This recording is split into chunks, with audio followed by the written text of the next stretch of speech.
Now coming back to the BRF. So this is basically a BRMS kind of solution which is there in the market, that is business rules management kind of thing, and BRF and BRF Plus is the SAP part of it. So the agenda for the entire course of the training would be, the day one I'll just run through the BRMS overview, the history, evolution, and concepts of it, and you give us sort of brief introduction to BRF and BRF Plus, and we'll do a sort of comparison how and what they are, what is the difference in terms of the implementation and application perspective. Day two will be where we'll go more in detail, technical details of the BRF Plus. We'll understand the concepts, the terminologies used in BRF Plus. We will try to discuss each and every aspect of it. Then we'll try to build a simple rule application so that we have a insight. Okay, this is how in a very basic way it looks like. Then third day we'll try to create and also troubleshoot and debug and see how this application or whichever rules we are creating, we can see how it works from a backend perspective or a debugging perspective.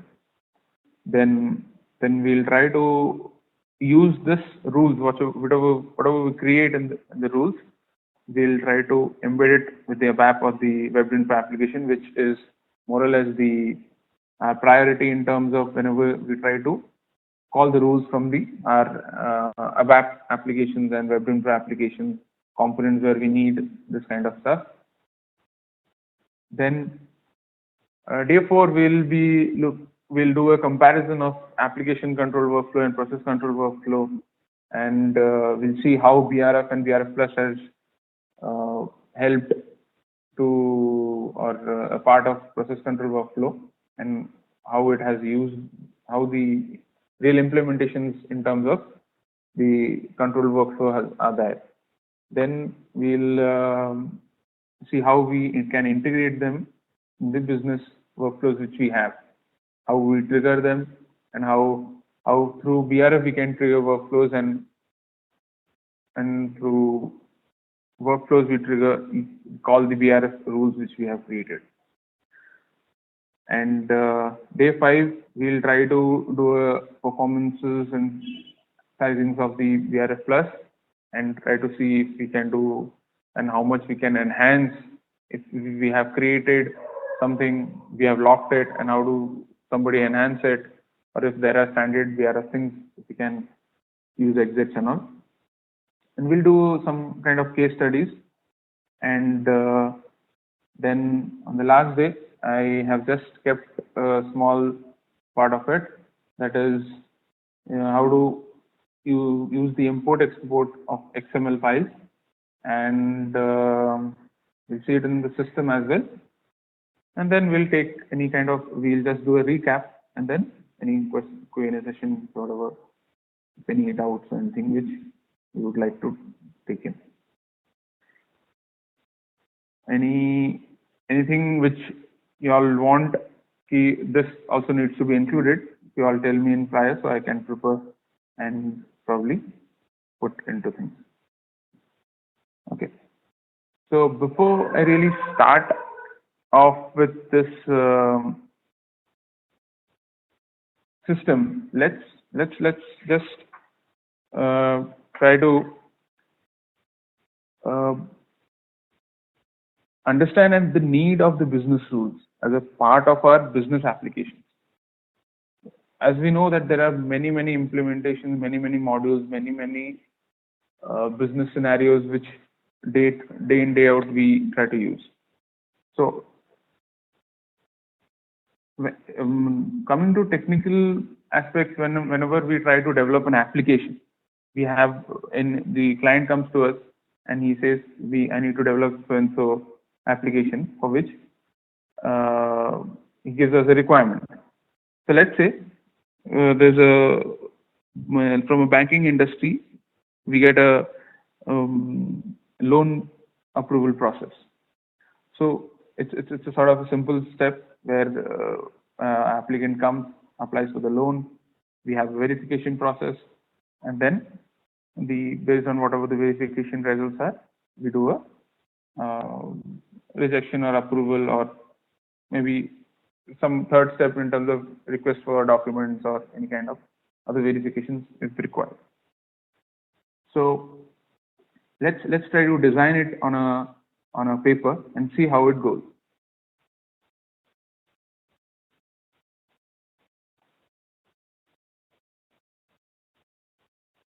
So the applicant goes, we are trying to do a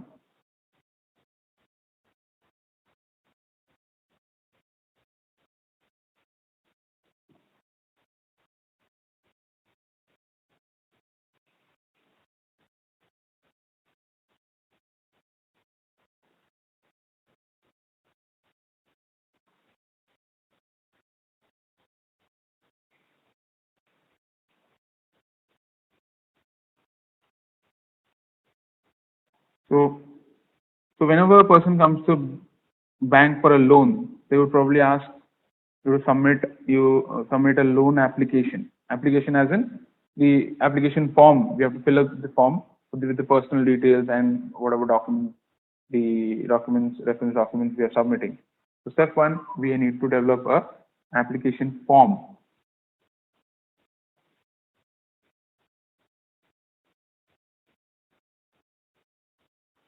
Then we have, then once you submit that application form, the bank takes in all the details and it goes for a verification.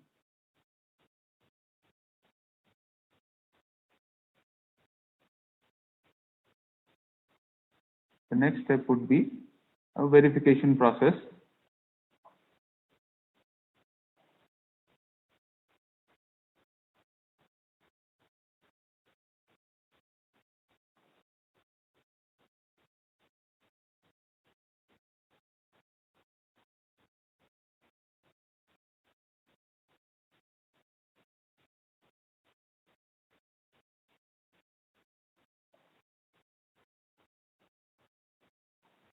So what do we do in this verification process?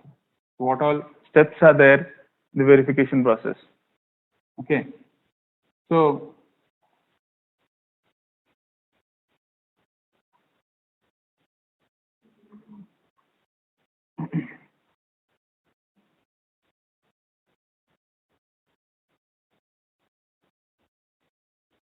in the verification process, we would apply, they would check the personal details, as in the address, the whatever documents in terms of like the SSN and all this kind of stuff. Then they'll check the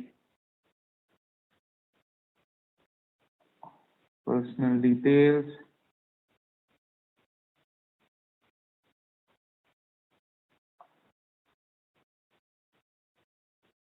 The credit score, then in case of banks, we normally give a sort of a loan guarantee kind of thing, maybe in kind of property, any kind of salary statements, any kind of jewelries, gold loans which we have. So loan guarantee.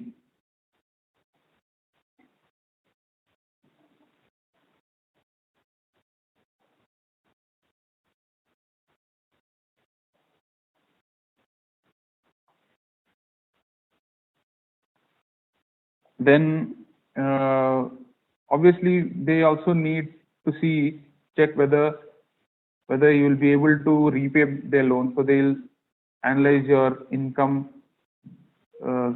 sources and details. Then the current market situation.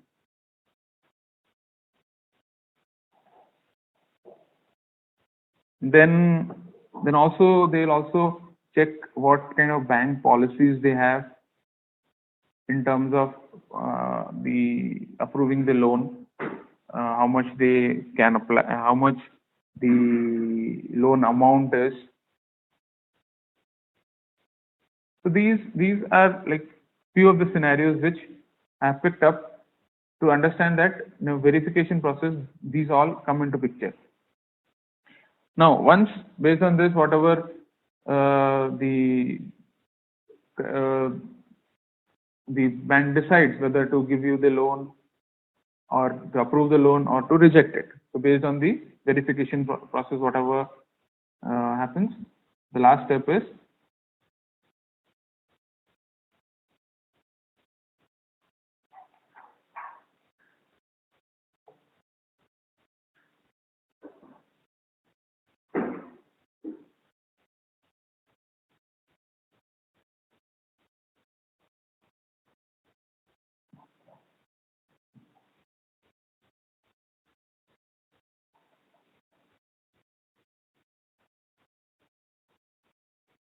okay.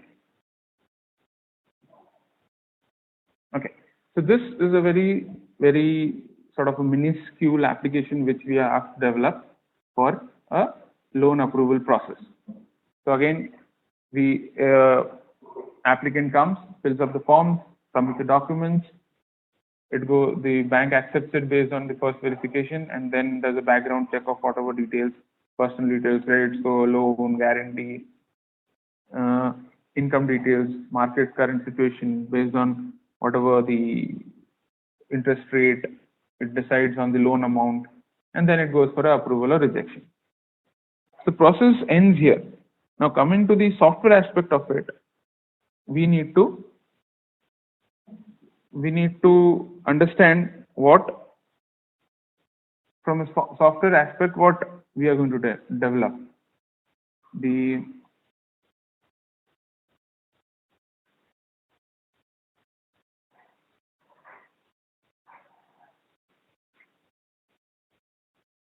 We have to develop a banking application.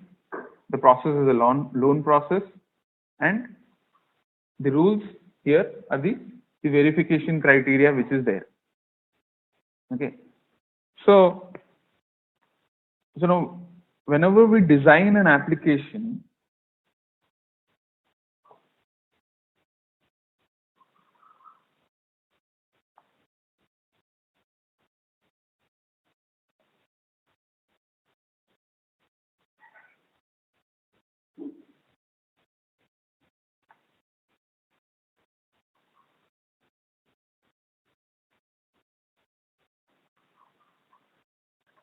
so whenever we tend to design an application, there are basically three aspects of any application in terms of the entire. When this application, when I'm saying, is a software application which we are trying to build. So there's a data aspect to it, there's a process, there are rules. So initially when the software development started, so everything used to be in one sort of a box or a system which we can say. So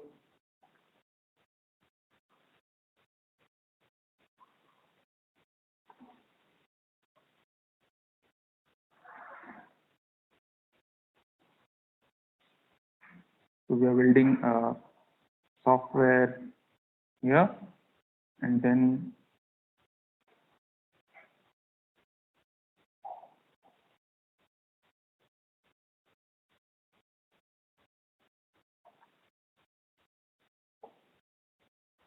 we have data, the process, and the rules.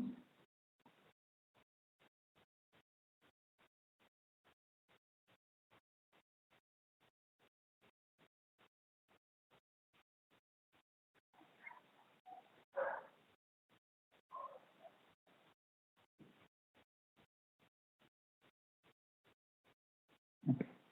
So in due course, it was realized that in any kind of technological or version change, the entire application needs to be changed, and everything gets affected. Like today it's then Pro, tomorrow it might be something else in terms of technology. We have WebDim to Java, WebDim to Web, UI5. So now the data is, so now to have a more robust kind of solution, it was decided to separate out the data from the process and the rules. So we got a new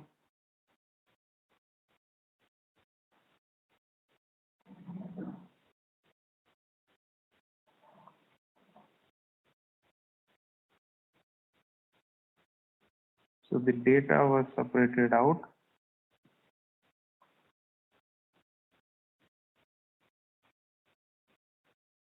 And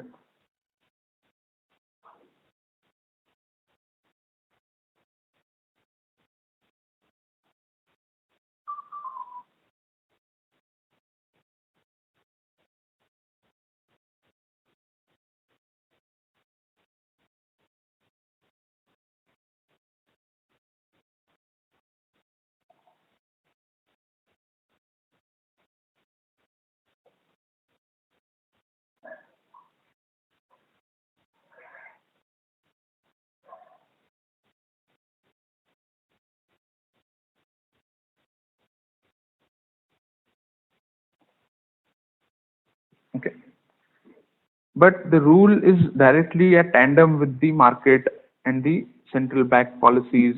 It changes very frequently. The rules also need to be maintained in a regular way.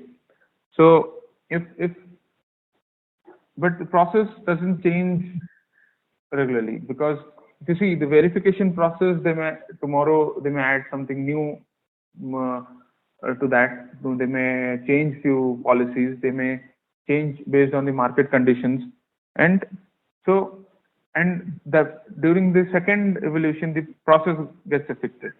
So later on, it was decided to sort of separate out with all the three aspects of it.